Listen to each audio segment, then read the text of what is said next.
Welcome, Layens beekeepers and Wild Hives Community.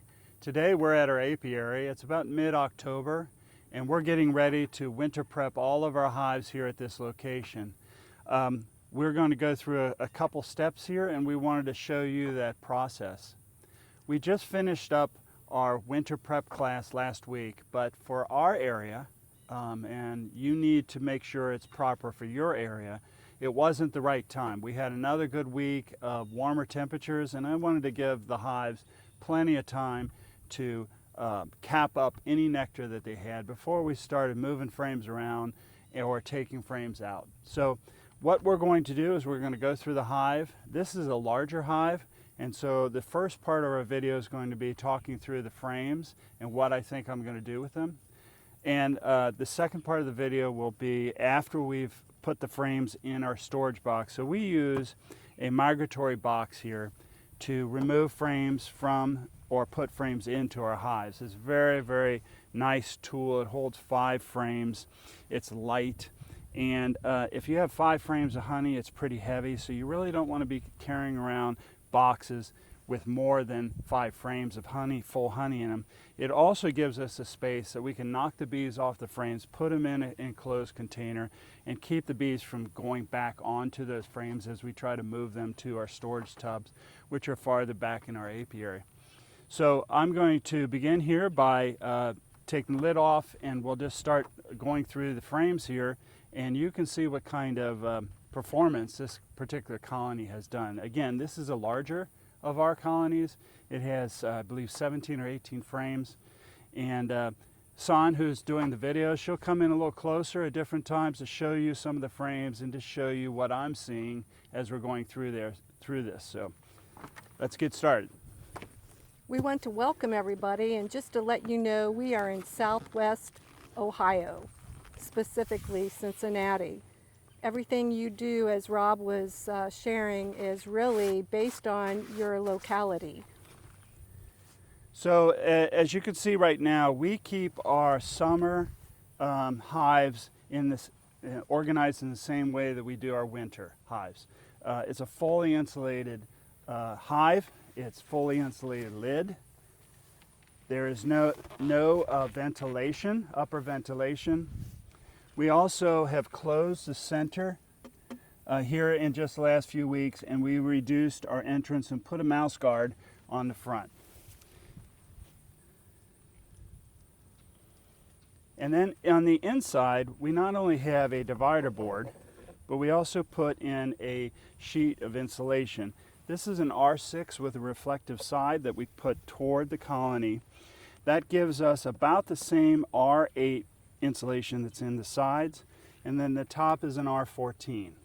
So we're trying to use those convection processes to drive the moisture out to the outside of the colony and lower down on the sides, so where they can access the water during the winter.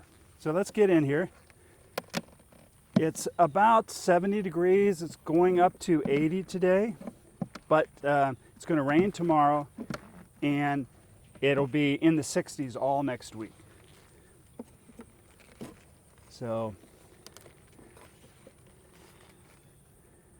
very light frame, not a lot of bees, and not much in the way of nectar on this frame. Again, we have 17, 18 frames in this one. So this is certainly a frame that I'm going to go ahead and take out because they don't need this. It doesn't have anything on there for them. So I'm going to go ahead and actually just take this one out. This will give me a little bit more space here in the opening, and I'm going to put that in the box and put the lid on for now. As we're going through here, I want to knock this one down to about 12 frames. So I have 5 or 6 frames I need to decide that I'm going to take out of this hive. Again, just a little nectar, not much at all. They have been building the comb out, which is really great. This is certainly going to be a frame that we're going to use to put in next spring. Let her lay this up. This is nice, clean comb. We'll put this in the brood area. We might also use this for an attractant in our swarm traps next spring. So So I'm going to go ahead and just pull this one because there's no question or not whether I'm going to keep this one or not. Now later on we'll brush these more, so there will be a few bees on these, but we really want to close them down and keep as many bees off as we can. Here's a frame that we put in probably before August, and you can see just a little bit of comb built right here, but really they haven't done much comb building since August. And so a lot of people might say, well, you know, why aren't they doing that? Or, you know, will they do that? I would suggest you don't think that your bees are going to do much comb building after July, and don't plan on that. Secondly, they won't because they just don't have the resources to produce a lot of wax from their wax glands. And don't bet on having more comb built later in the year unless you're somebody who might be feeding. If you're feeding, then yes, there's possibly a good opportunity for your bees to produce more wax. But we here at Wild Hives, we don't feed, we don't treat, never have, and we won't. Now, one of the things I'm experiencing with this divider board as I'm moving frames through, maybe you can come in here, son, and you can see these lines of propolis on both sides. And that's as the divider board was going out as I was adding frames. Well, what you have to do as part of your winter prep is kind of clean up your frames, the headers, so that they go nice and tight together, but also clean up some of the propolis off the side of the walls so that you can slide this board more easily that way. So I'll just spend a little time here. Try to get some of this off. You're not gentle about this. You're just knocking this down. And since we're not in the dead of winter, I'm just going to leave this in here. They spent a lot of time and energy trying to get this and get it off the trees and bring it in. And they have the ability to take it and reform it, you know, once it warms up in the hive. So I'm just going to move this board over a little bit. And what I like to do is make sure this entrance is no more than like a fist size, probably 2 or 3 inches. I find that keeps the bees a little bit calmer because I'm not exposing a lot of bees at one time. I'm also going to knock some of this off. And you might find this video to be maybe just a little longer than what you might be watching normally, but I hope you stick around. We're going to keep going through this hive, and at the end we'll talk a little bit about why I did what I did. So we're just going to keep moving through. I'm cleaning up frames, knocking propolis off the sides so they can get close together. Make sure you get your elbows down here, your shoulders, because that can also keep your frames apart. So if you need to knock off the propolis here as well as here. So down here and here to get these frames to get close together. This frame, nice amount at the top, not a lot. And the nice thing about this frame is it doesn't have a ton of nectar. Everything's capped. So this may be one that I'll pull and use for some supplemental feeding in the spring, or to go ahead and extract it this fall after we get done with the winter prep. Here's another one, a little bit more.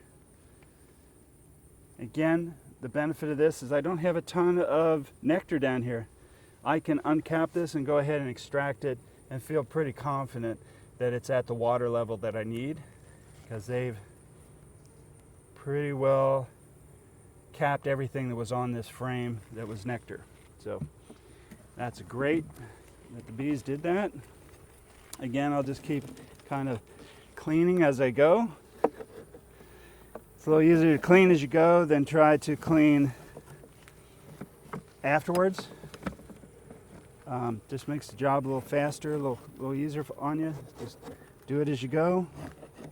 I don't always clean all year long in the summer. I kind of let them handle that, and then I just take these opportunities like winter prep or spring inspection to, at least if it's later in the spring, to knock some of that propolis off. Again, this one now has a lot of nectar on it. Not much that's capped, but it's all full of nectar through here. I'm not sure if you're seeing a shininess there. Now, if I would take this, I could extract this. I would suggest, though, as many of you probably already know, if you have frames that have nectar on them and you want to extract it, extract that separate from the capped honey. You can do that by spinning out your frames with nectar before you uncap the rest of it. And then you can use that. There's different things you can use it for. You can use it for yourself. It'll last for a little while without fermenting. It can be used for baking, bread, muffins. It can be used for things like mead or in wines if you're somebody who makes wines or mead. It can also be used in beer if you're a beer maker.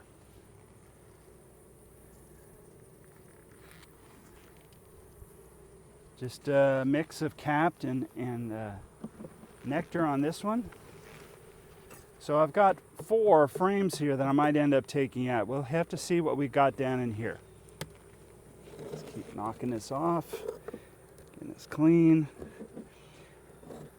And sometimes as you knock things off and you put the frames back, you still have to go back and get a little bit more. It's just part of your beekeeping practice. It's kind of therapeutic, scraping it off. It's not hard. Hopefully your beekeeping is something you enjoy. Hopefully it's something that's bringing some interest to your life, and especially as a hobby, you want it to be fun. Somebody asked me the other day, they said a lot of honey, a lot of nectar on that one. Now, I might leave a frame that has nectar because I know in the next week or so that nectar is all going to be capped honey. So as long as it's not going down, it's like the week before winter, you might want to leave a frame like this and they'll take care of it. And what's nice is it's got nectar all the way down to the bottom. So this is going to be a good full frame of honey, capped honey eventually. But he asked me, he said, what do you like best about beekeeping? And, you know, sometimes in the summer and it's 90 degrees outside and 100 degrees in your veil, it's not so fun beekeeping, the things you have to do. But I told him I thought the thing I liked the best about beekeeping was taking the time to sit and to just watch the bees. I think you can learn a lot by just sitting off to the side of the entrance and just taking 5, 10 minutes, 15 minutes and just sit there and watch the bees. It's therapeutic, I think, it's calming, but you also learn a lot as a beekeeper by just watching the bees. So I told him that was the thing I enjoyed the most. Again, these might be frames that I'm going to leave because they're completely full. They're 100% full. Half of it is capped, half of it is nectar. And I probably have at least 2 more weeks of 60s outside, and it's warmer inside for them. And I'll probably leave these just for them to go ahead and finish capping, use for the winter.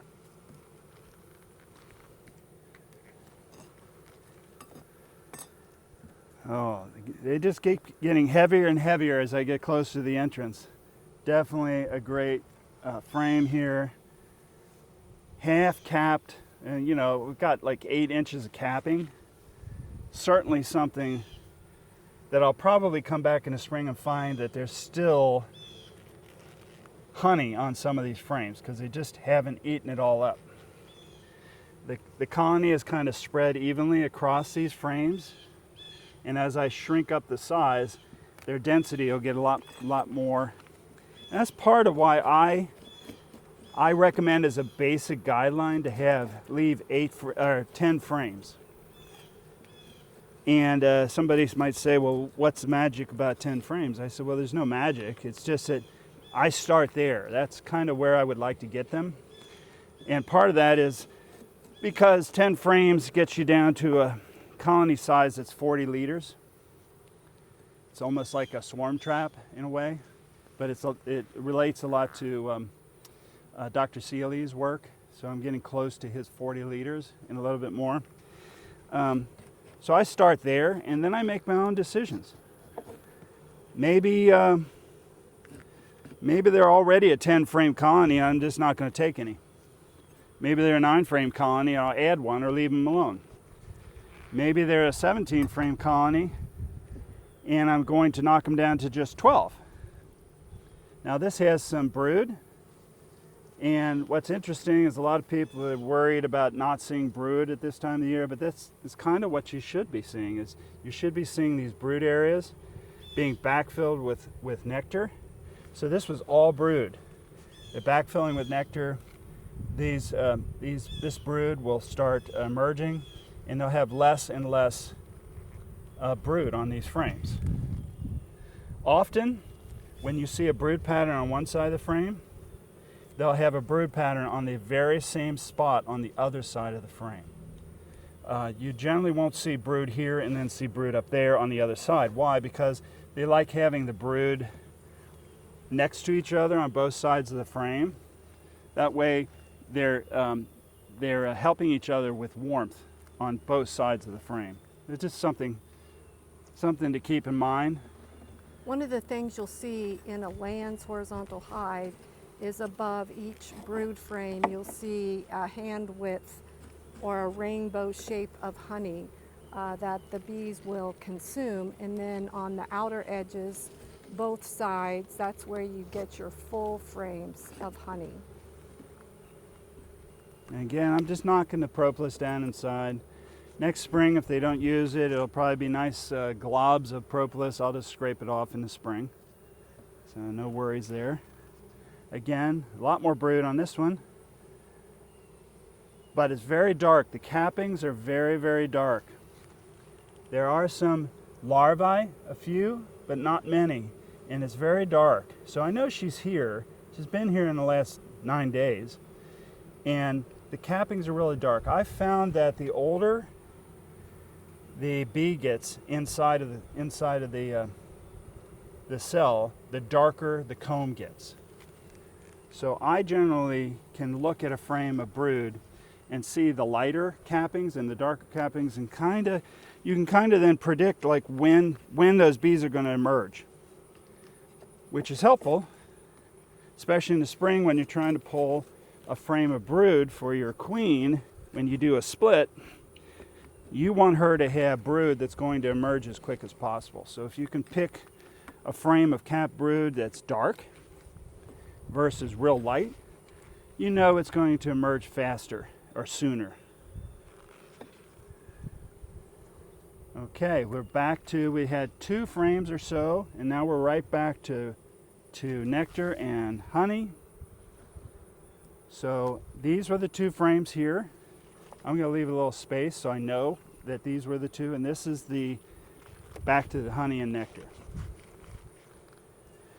Now they were 17 or 18 because almost all of it was brood at one point in the summer. So it's interesting how your colonies will increase and decrease in brood size. I think a lot of people think that they should be brood heavy all the time, and I don't believe that natural colonies are like that. And the more you let them act like a natural colony, the more that you'll learn about these kind of things. I need to scrape that one. We're almost getting to the end here, folks, and then we'll talk about which ones I'm going to remove. Thanks for sticking around. One of the nice things about using a Layens hive, when we started the video, we showed you the divider board. The divider board allows you to expand and contract at the bees' natural rhythm. It keeps it tight, it allows them to grow, it helps protect and allows the bees to guard their colony from pests. This is interesting here, and you can probably see down in here as well, but see this spot right here? This is where they built the comb out farther and actually attached this frame to the frame next to it. If you look down in here, you can see attachment spots that they made between the combs. Now, why did they do that? Maybe the space was just slightly a little bit smaller because of the tilt of the frame. But I also think that in a natural tree colony, up in a tree hive, they make attachments across all their comb just to make it more rigid. And I think you just, as you leave colonies alone and don't get in for maybe a month, those are the kind of things you need to pay attention to, because if the comb is real new, those kind of attachments could actually yank the comb off the wire. So just be careful. If you haven't been in a month, maybe a month and a half, you've just left them alone, keep an eye on those kind of attachments. You might need something like a bread knife to just slide down in there and to knock those attachments off, so that you don't inadvertently knock some, pull some comb off your frames. So I've seen maybe a handful of small hive beetles the whole time I've been walking through this hive.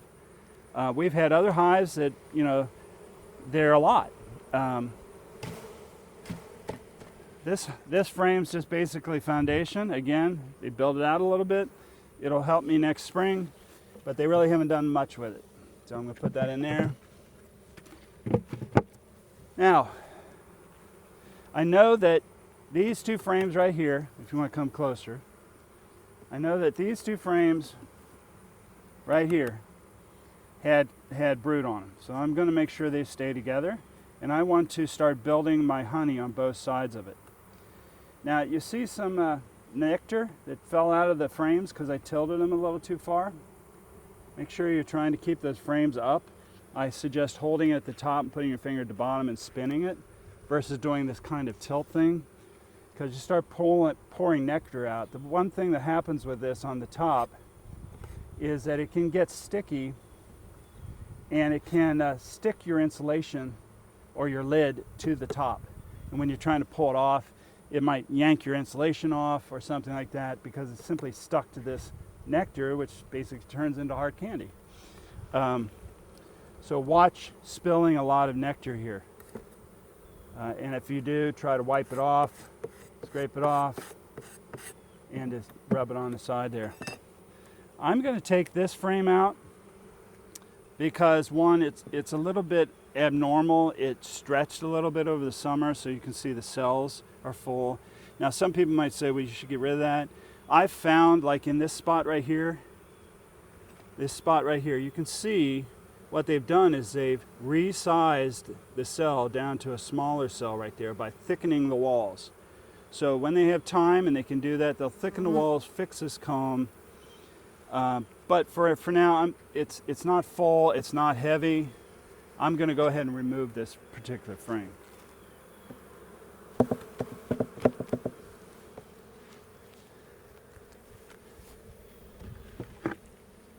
Now, we'll see if this fits down there. Okay, so I have a full box, and I have 1, 2, 3, 4, 5, 6, 7, 8, 9, 10, 11, 12. And this was a pretty healthy colony. And I'm thinking that I'm going to go ahead and leave all the rest of these frames in here. I know it's not 10, but it's that sweet spot, right? It's between like 9 and 11 or 9 and 12. And again, 10 is a guideline. So I'm going to just close this up for now. Leave these 12 in here. Every time you do something like this, it's a time for you to learn something. It's kind of like an experiment. So just because you did something last year doesn't mean you have to do exactly the same thing again this year.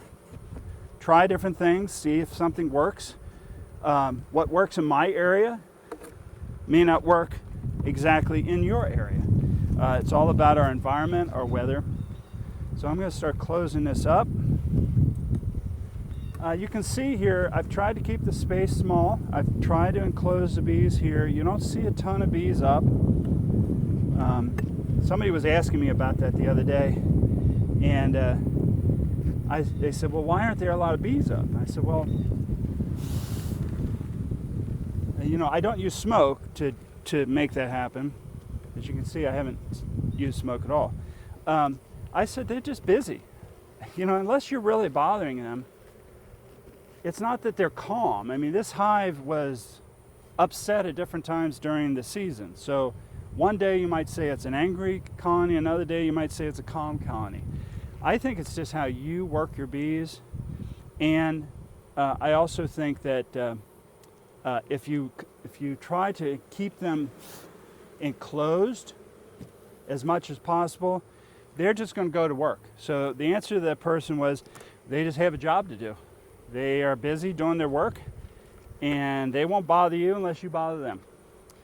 Now, some people might say, well, there are angry hives. And I would say, yes. We've had to requeen one of our hives this year. And we did that with a spring queen cell, and it worked perfect. But most of the time, I kind of let the bees have their own character. I let them have their own behaviors. I try not to incite aggressive behavior. And unless I've got a hive where every time I walk by it I get attacked by bees, I'm probably not going to requeen them. Some aggression in a bee colony is actually good. Actually, I'm going to take this one frame out. This is one of those that just didn't have much. So this will get me down to 11 here. It's not 10, but it's really close. And I got to set this on the outside. We'll have to get the bees off that later. Now I got to get back in here again. I got to scrape a bit of this propolis off. Now your woodwork here, the inside of your box, you might have a splinter or something that comes off. But you know, these boxes here are 4 to 5 years old, and they're in great condition. So whether you get them from us, this design of box is a great box, and it really lasts. So I'm expecting them to build this out, but again, that honey wall is going to be kind of like this around them. So I'm going to move this closer. Get some of this off the bottom.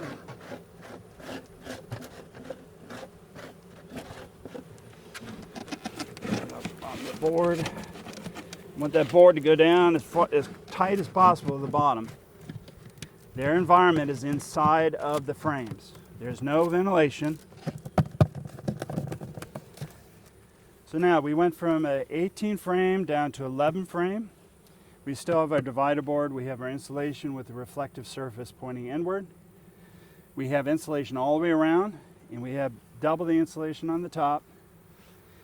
We have one entrance, no ventilation. This mimics a cavity inside of a tree. I am trying to give them the environment that they have lived with for hundreds of thousands of years. So I would encourage you too, as you do your winter prep, think about how you're setting up your colony so that they can live inside of a tree cavity type of environment. So that's it for today. Hope you found this interesting. I know it was a little long, but I hope you enjoyed it, and we'll look forward to seeing you again in the future. Look forward to contact from us in the future. We will be starting our winter Zoom meetings here in the middle of November. So look for that, and we would love to see you online at our Zoom meetings. So again, thanks for watching Layens Beekeepers and Wild Hives Community. See you later.